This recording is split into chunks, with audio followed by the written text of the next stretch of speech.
Hapon po sa inyo lahat at pasensya na po at nakahawak ako sa bakulo kasi medyo mahina na yung isang tuhod ko. At palagay ko baka may scandalize ang ibang mga liturgists dahil ito pong bakulong ito madalas ay sa simbahan lamang ginagamit. Pero ang totoong function nito, ito po yung tungkod o baston ng pastol. Ginagamit po ito lalo na kapag nahulog sa gilid ng bangin ang mga maliliit na tupa. Ito'y magsisilbing kalawit para sila ay mailigtas. Marami po tayong kababayan na nahulog sa bangin ng katiwalian. Pwede pa po silang magsisi. At sa kalawit na ito, kung kailangan nila ng proteksyon ng simbahan, ang mga gustong magsabi ng totoo, pero yung totoo lamang, bubuksan po namin ang mga simbahan bilang sanctuary sa mga malakas ang loob na magsabi ng totoo. Dahil ito po ay bakulo, pwede rin po siyang panghampas sa mga asong gubat at mga buwaya. Mga buwayang lumulustay sa pera ng taong bayan. Binanggit po sa akin, oo naman.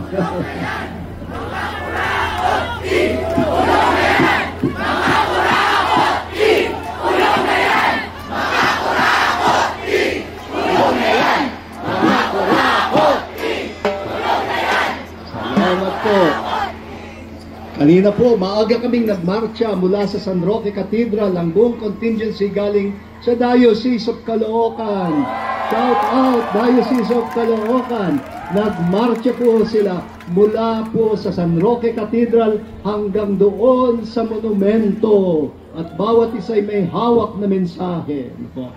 Sabi po ni Bishop Colin, ay magbasa ako ng isang mensahe sa ngalan po ng Catholic Bishops Conference of the Philippines. Mag-formal po muna tayo ng kaunti. Linggo po ngayon, ang ganda po ng timing ng ating mga pagbasa sa ating misa kanina.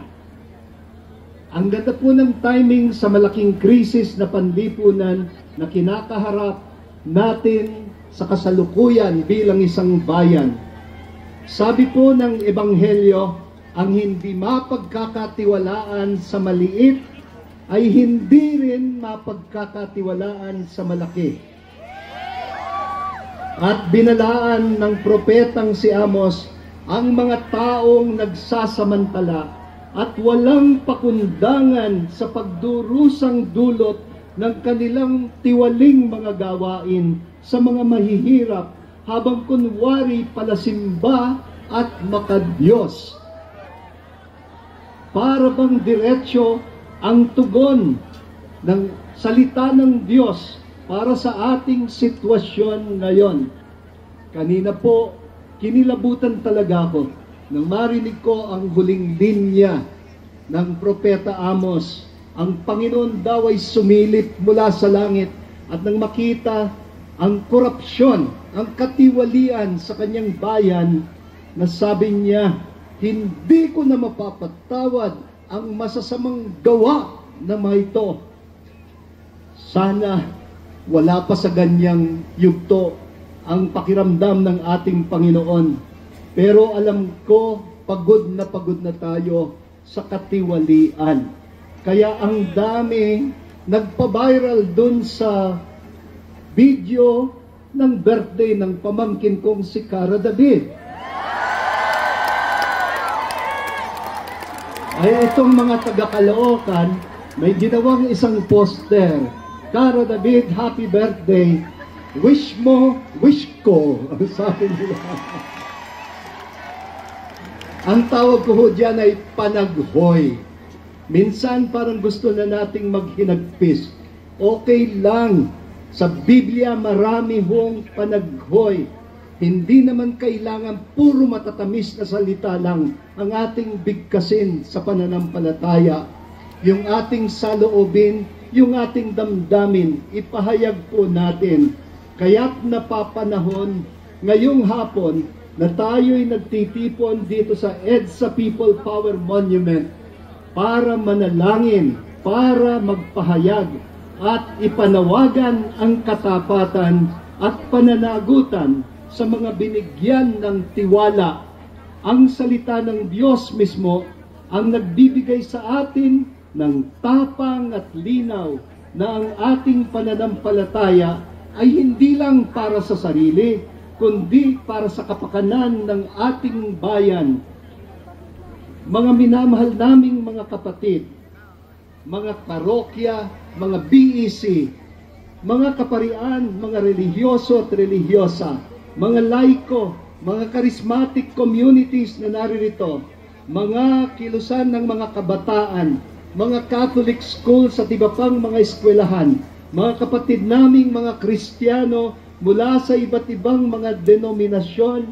Ecumenical po tayo ngayon, at hindi lang ecumenical, interfaith tayo, dahil kasama rin natin ang mga kapanalig mula sa iba't ibang mga pananampalataya, mga taga-civil society at lahat ng taong may mabuting kalooban. Magandang hapon po. Salamat sa pagtugon ninyo sa aming panawagan na makiisa tayo sa payapang pagtitipon na tinagurian nating Trillion Peso March, araw ng panalangin at pananagutan dito sa EDSA People Power Monument ngayong araw ng Linggo, September 21, paggunita sa madilim na kabanata ng ating kasaysayan.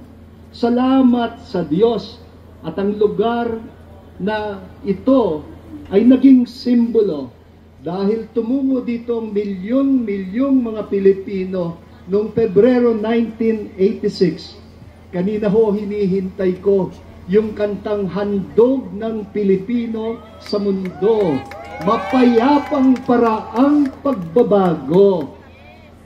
Balita ko po, may pambabato nang nangyayari doon sa may Luneta. Pero iilan lang naman yon. Tayo ang nakararami. Tayo ang naghahangad ng tunay at malalimang pagbabago, pero sa mapayapang paraan. Mga kapatid, hindi po ito politika. Isa itong moral na paninindigan. Isang pagkilos ng pananampalataya at pagkakaisa laban sa kultura ng katiwalian na patuloy na nagnanakaw sa dangal ng tao, nagpapalubog sa mga mahihirap at sumisira sa kinabukasan ng ating bansa. Ngayon po, sumabay din sa atin ang maraming mga diocese at parokya sa buong Pilipinas na nawagan po ko, kung hindi man sila makarating dito sa Metro Manila, makiisa man lang sila sa pamamagitan ng mga prayer rally na inorganize ng kani-kanilang mga diocese, parishes, Catholic schools, faith-based at mga civic groups. Hinihikayat po naming magkaroon ng ganitong sustained na pagkilos sa buong bansa. Tanda ng ating pagkakaisa sa araw na ito ng mapayapang paninindigan. Pero mga kapatid, dapat po tayong maging mapagbantay laban sa mga oportunista na gustong magtaguyod ng kanilang sariling agenda o baka may sariling mga interes. Mag-iingat po tayo. Pero paalala rin natin sa lahat, ang pananagutan ay dapat idaan sa tamang proseso ng batas at konstitusyon. Tatandaan po ng gobyernong ito ngayon, sila'y nanalo sa bisa ng konstitusyon na nagpabagsak sa dictatorship noong 1986. Kaya mahalagang i-preserve ang natamo nating demokrasya. Ang mga panawagan po naming konkretong hakbang, una, maging mapagbantay at magsalita. Huwag hahayaang patayin ng kawalang pakialam ang ating damdamin laban sa mali. Pangalawa, Tanggihan po natin ang patronage politics, ang culture ng ayuda, at ang political dynasties. Mag-demand po tayo ng integridad sa mga namumuno sa ating pamahalaan. Pangatlo, maging tapat sa araw-araw. Huwag niyong kakalimutan, ang integridad, nagsisimula yan sa pamilya, sa classroom, sa trabaho, sa barangay, sa ating mga pamayanan. Number 4, magtayo tayo ng mga communities of truth. Magbahagi ng verified information. Labanan ng mga trolls. Mga kabataan, be present in the digital space. Labanan ng mga kasinungalingan. Number 5, makiisa sa mga civic at parish initiatives. Sumama sa mga pagkilos for good governance, ecological justice, at social renewal. Number 6, suportahan ang independent probe, malayang investigasyon. Hinihiling po namin sa Presidente na gawin niyang prioridad ang isang House Bill para magkaroon ng totoong ngipin ang komisyon na gagawa ng investigasyon, lalo na sa maanumalyang flood control projects, the ghost projects, at mga budget insertions. Number 7, humingi ng hustisya, hindi impunity. Itulak ang pagsasampa ng kaso laban sa mga magnanakaw ng pondo ng bayan. Number 8, makinig mga pari at relihiyoso. Ang accountability at transparency ay dapat gawin din natin sa ating mga simbahan, sa ating mga diocese, sa ating mga parokya, maging mabuting halimbawa. Number 9, matuto naman tayong mamuhay ng simple. Tanggihan ng luho, paalala sa mga leader ng gobyerno, sa mga leader ng negosyo, at mga leader simbahan, mamuhay ng may malasakit at pakikiisa sa mga mahihirap. Mga kapatid, ang katiwalian, hindi lang yan tungkol sa perang ninakaw.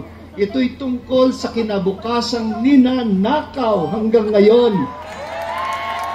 Mga tahanang laging binabaha, kalikasang sinisira, at mga oportunidad na nasasayang para sa mga anak natin.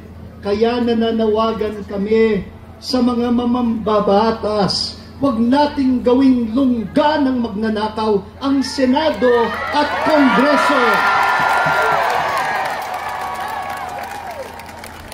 Nananawagan kami sa mga oversight bodies, mga taga-usig, bilis-bilisan naman ninyo ang investigasyon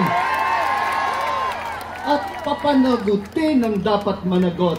Ang taong bayan ay naghahanap ng konkretong solusyon, hindi mga hungkag na salita, hindi mga grandstanding, hindi mga palabas na politika, hindi yung walang katapusang delaying tactics. Tama na, sobra na. Ikulong na. Huwag na nating hahayaang mamatay na lang ang usaping ito.